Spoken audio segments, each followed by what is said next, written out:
un nomne nindo ko CMDT milliard tan sabab lo ko bolo ko milliard konon ton na na olu mata ka bulu asra fe ko milliard konon ton ko min tunne ndo o siga kele mula ka fo ku yongana o de siga lu bes siga lu damne na ka be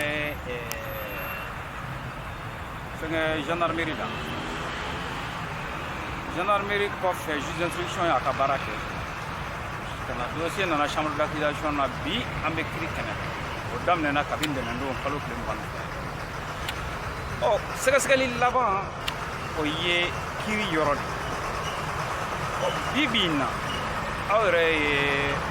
débat aussi. Débat o même ga munjira. Ka fo ali foi semendialente jalakile ka baga gulo ningo jalakile ka baga zuzu kote procureur na ka mo de wajibi yalendo ka fo ka semendia kana na misali uye ka fo karsa ye nindu nga nyebe minna we ka nyinga min kama fen tununa aw ye munga ma akana tunu aw ye mundu ala au ka justifier aka asemendia ka fo ama fendu autant nga sharia ye di ni mi men nomine ko de ba semendia ka fo iye ni ke ka prevuna o ni ko keleme sisa ka fo anya umune ka udatu anya nomine anyi min reprochaula ambe ka fo la bi au ka nano o sebe nye ka jira ka fo au notal ne yin nomine ki yesu ni ke ne de kan asemendia yesu ni ke mais ni ne ma asemendia ki yesu ni ke ne ko egata yesu ni minge egata papier ni ngana kana asemendia ki yesu ni ke autant nga sharia au tableau ne pas le droit là donc ambo o gele fulana fana minye papier chaman be ni no minun kanga bokada parce que crier falen ni diyo kirilla kirda sisi surtout pièce manga dogo mola autant avocat tout ka pièce dogo autant procureur manga pièce mais anyebe minna pièce ou be fo mais avocat ma yo maso ali line na c'est ça en fait la pièce do mais o yingali ke anteke mata o yo munyi afora krignere damne nani mo mi ko dénonciateur ko do les dénonciations anonymes dénonciation anonyme o sebene min kera hali bi mo nyema da o sebene anya nyini ka ba duguma ko fo sanfe anteke mada yo anya nyini au moins comme o dénonciateur ni si sa togobal togo mi o dénonciateur la no dona kaba ay sebene min ke ka fo ko an nyini nga client nyini waleke o sebene ko ne an nga se ko ye ka don aye la gushi takasanga client mani haju minyi ni preuve mununye ni fait makan mununye anga se ko don dénonciateur to un certain Fadjala Koulibaly ye u ka barakela koro de yo barakela koro mi na blara ka bo barala ablalen ko fe ka bo barala de ale de nana sisa ka fo ko yurugu kumbe nyonta e bara inke abbe non ya san joli san duru ko fere binga chawyi e tara barala e de kunye dafuye mimbe abe nyene bo wori ko administration ko ale de sege il est la cheville ouvrière de l'institution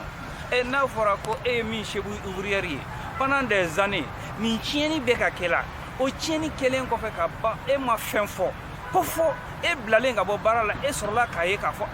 tieni beka ke nangata da fama o kloka pour ko kanya aya ama ere nyinga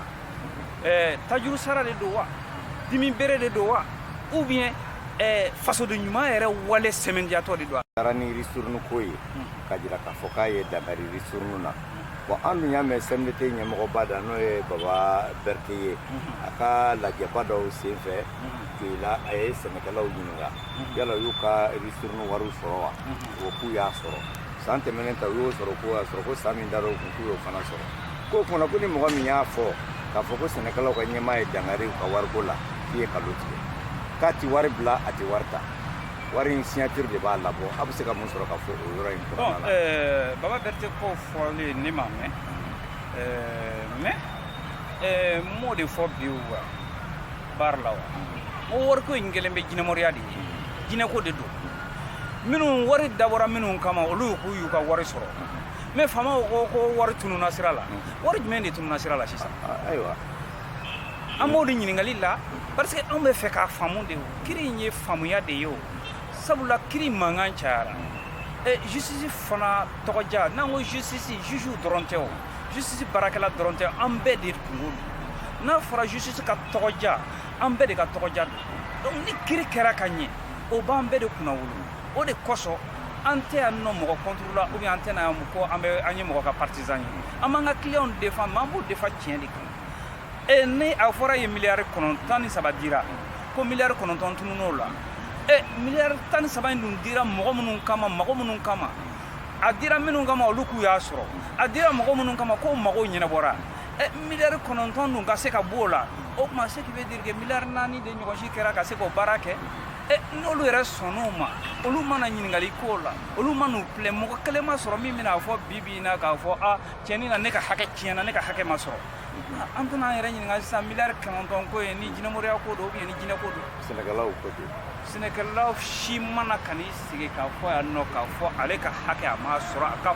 kɔɔri sɔngɔ a m'a sɔrɔ ayiwa fɛn ristourne minnu kɛra fana ristourne ma s'ale ma mɔgɔ si kɔni bɛɛ y'i ta siɲɛ k'i ka wari minɛ ka bila i kun wa bɛɛ b'u ka sɛnɛ na bi na u ka foro o tuma jɔn de ye plainte kɛbaa ye o tuma plainte ma kɛ o an y'o de fɔ plainte ma kɛ ko daminɛna ko dénonciation anonyme o ye ko dɔ taara dibi la mɔgɔ min tɔgɔ dɔnnen t'a jamu dɔnnen t'a a yɛrɛ dɔnnen tɛ k'o taara ka taa sɛbɛn dilan k'a bila k'a fɔ ko wari ŋanamu bɛ ka kɛ o mɔgɔ in ye jɔnni ye tɔgɔ de b'a la bi ko Fajala Kulubali in ye baarakɛla kɔrɔ de ye u ka dafu de don dafu in min n'a gɛnna ka bɔ baara la bagaratogola fɛ a gɛnnen kɔ k'a ka contrat résilier o gɛnnen kɔfɛ de o sɔrɔla k'a ye k'a fɔ tiɲɛ na ne kan ka kɛ fasoden ɲuman ye n bɛ t'u ko fɔ k'u bɛ ka wari ŋanamu mais waati min na ale tun bɛ yen nɔ o tuma wari ŋanamu tun tɛ ka kɛ wa parce que an k'a fɔ u nɔminɛnen bɛ de 2013 à 2019 au gestion de kama 2013 à 2019 o tɛ Fajala ka bɔli la nana 2014 a ka contrat fɔlɔ b'o a tilara a ka fɛngɛ bannen kɔfɛ parce que contrat min kun don projet kun don parce que o bannen kɔfɛ a ye contrat wɛrɛ sɔrɔ Bakari ye contrat d'a ma a ka to o kɛrɛfɛ pour que ka se k'u bilasira baara la kalo 6 jate mais n'o fana banna n'a fɔra k'a fɔ n tɛ bɔ a ko la n bɔlen kɔ yen nɔ o kɛra sababu ye k'a fɔ n bɛ taa plainte ou bien n bɛ taa dénonciation kɛ ayiwa an m'an yɛrɛ ɲininka sisan sa o dénonciation sincérité ye mun ye mais pour que an yɛrɛ fana ka sɛmɛndiya ko kan k'a fɔ o dénonciation sabatilen don ale yɛrɛ tɔgɔ la papier min kɛra ka dénonciation kɛ ni juge y'o bɔ ka jira anw na bi anw tɛna dɔn k'a fɔ min don min fɔra a kɔnɔ ko b'o cogoya de la sini lala o papier na d'a ma n'o ma d'a ma a tɛ bala an na fana parce que fɛn wɛrɛw fɔra k'olu fɔra ko Bakari ye fɛn dɔw signé hali bi a papier ma jira a kuma fɔra Bakari tun bɛna ɲininka o la kunna sen donc an bɛ yɔrɔ min na bi ne hakili la kiri dogo ni dogo tɛ jɛlen an b'an jɛya parce que bɛɛ bɛ tiɲɛ de ɲini bɛɛ bɛ fɛ an bɛɛ ka ye yelen na ni yelen kɛra nin ko kan sisan Mali tɔgɔja b'a la Mali justice tɔgɔja b'a la ne ko justice n bɛ segin a kan tuguni an bɛɛ lajɛlen ayiwa karamɔgɔ ka bɛɛ jɛ o kumana ni bɛɛ kora ka bɛɛ jɛ an y'a ye kabini kunna sini fo kana bila bi la a gɛlɛya an bɛ waati sanga ni sanga ko a reportera ko ka bila sini ma ko fɛnw ma dafa o ye taabolo jumɛnw ye e b'a dɔn k'a fɔ kiri n'a sariya de sariya min don a wajibiyalen don bɛɛ kan parce que juge tɛ sariya dilan juge bɛ sariya appliquer sariya appliquer in kɔnɔna na juge kan ka kɛ mɔgɔ fila ni ɲɔgɔn cɛ arbitre de ye ale bɛ bɛɛ lamɛn ka sɔrɔ k'a trancher bi na n y'o de fɔ n ko kiri in kɛlen bɛ i b'a fɔ dogodogonin dogo n'a fɔra kiri la papier caman bɛ yen min kan ka da kɛnɛ kan n'a fɔ aw nɔ minɛnen don nin ko la o papier tɛ ka ye a gɛlɛya b'o fana na dɛ plaignant tɛ yen plaignant kɔni tɛ o plaignant tɛ yen fɔlɔ an ma plaignant ye parce que kiri bɛ ka taa taabolo min kan n m'a f'i ɲɛna ko jinɛmɔrɔya b'a ko la wa antena atna balina ni shini so ma do fana yipanga na kale plan ya nyi o ta se ka balina mais nyi plan ya nyi c'est-à-dire ne plan ya nyi mo to yoni nyi mo to yoni ani nyi mo to yoni yere o fana be fenga o ngo be ka nga semendia itna sharia nyama ka fo nyi karsa ye ka so ti se ka semendia ki te karsa ye ju na so ma abu ambi fo ki wale mando ko ye dumeni ango aya kabi enquête préliminaire la kana jugement fait kana chambre d'accusation na on moni kuma me ama papier yi bibi na okuma bina fo na kuma bina fo akuni anga se ka don ni bare klara keleme ka seven tegala bla ka o yamariati hali bi ama o keneka papier ma jirana de papier ma ye mo fe amadama juge clara ka fo katino occasion posé en segna encore ko la anyo toy fo flana fana ye munye ko aywa o ka justificatif ay justificatif diwo justificatif be dira mais ko o mata en compte parce que amata en compte muna amajati muna o ye preuve matériel ou de do e virement bancaire ya do mo ko na to glangon o be di banque de fait olu ni onno kan chèque ni fin de moyen de paiement non sara le ke moyen énergie ka facture ji ka facture so saraw bay waru ya do ko ni mo tna se ko gla o tigi ko fe kon o mi fro yede o anana no lu de ka semendia ka fo wori dona dunda fe nga o papier o mata bala kada monga aywa anto don muna parce que ni arrêt de renvoi la hali dama maka kumana ka fo o sera kana ni fenyi arrêt de renvoi fenkele mi fo pour que ka kuma yi o asonji la ka fo anan ni prévu ko sika be prévu nuna aywa ni sika be prévu la sharia ko ni o sira jira mo la o sira yemo o sira yemo il faut les attaquer en faux ibita ka fo fodo o sharia yo yamriya diwo ni ma son fana ma na nana ni papier mi ni ma ibe ka sigala espéru be abise ka espéru bla abara la olu ka sega ka donga fo no asro chien yi ni chien te ni yo mais no lu shimake dala te fodo aywa ne hakli la me flan na ko la sare alors soro mami wele krila o mayewa o majirawa mbe fe ka mi fi nyina ko la c'est pas parce que plenty market ango gunga boy pew plenty market bar ni contre la machine ou ka barako de koro min genna no ni dafuye directeur administratif et financier structure là o gwenen ko fe dig sanduru barako fe o de na lembe ka fo ko barati la no e woringa kale ka tan wati la kale a fo ko be ka woringa na mo kuma ale la men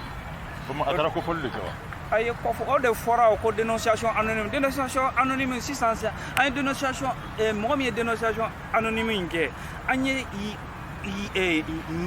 kunlo yalla anye to yalla ati mo fefe ni jora fama nyama kirila ka fo nomne ne idumba do mi be se ka kila no a gena ka joila te mo hakli sigide donc unana o yu fela fo nu fe ko kuma chogo yi parce que mo ka la mo chogo te keleni mo hakli na te keleni mo ka don ta te keleni donc fo chogo ti se ka keleni mais abela jelenya semendia ka fo ou bebe bo fédération do de kononana fédération nani de jolembe api Sigasso, Kuchala, Kita, Fana OMVC. O mi floye, olu bela jelen de ka wari be fengu. Mais à quel masoro ka fo ani activité mi mboloda nanya budget ci confédération na budget wari dirama a shima soro ka fo ka budget kama exécuter ka wari masoro wa shima fo ka fo fenya nga fenji. En ce moment, les dénonciations anonymes qui sont au cola. En tant que sa dénonciation anonyme basée les mêmes. Mais avocat c'est que ma foi, mi sinsilente charia d'okon. On te dinamorio. an bɛ baara kɛ an ni juges bɛɛ bɛ baara kɛ ni sariya de ye sariya ye mun ye sisan nin ko la n'i ye mɔgɔ ka lagosili ta ka s'a ma i kan ka lagosili in sɛmɛndiya de o wajibiyalen don bɛɛ kan anw filɛ nin ye bi in na n bɛ fɛ ka min fɔ anw ye accusé anw ka clients ye accusés de olu minnu ye accusé ye fɛn kelen de bɛ yen o fɛn kelen bɛ fɔ o ye mun ye olu de accuselen don olu de lagosilen don procureur fɛ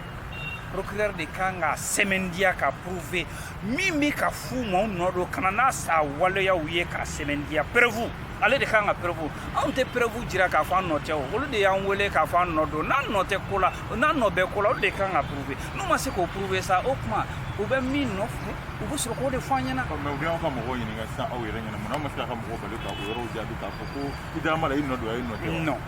non an tɛ mɔgɔ bali parce que an jɛlen don i bɛ mɔgɔ n'i y'a mɛn n tɛ fɛ ka kuma i bɛ fɛ ka fɛn dɔ de dogo a fɛn fɛn ɲininkara fɛn question fɛn fɛn la u ma a question continue u ma ban ka question jaabi o bɛɛ ye question jaabi a jaabi cogo la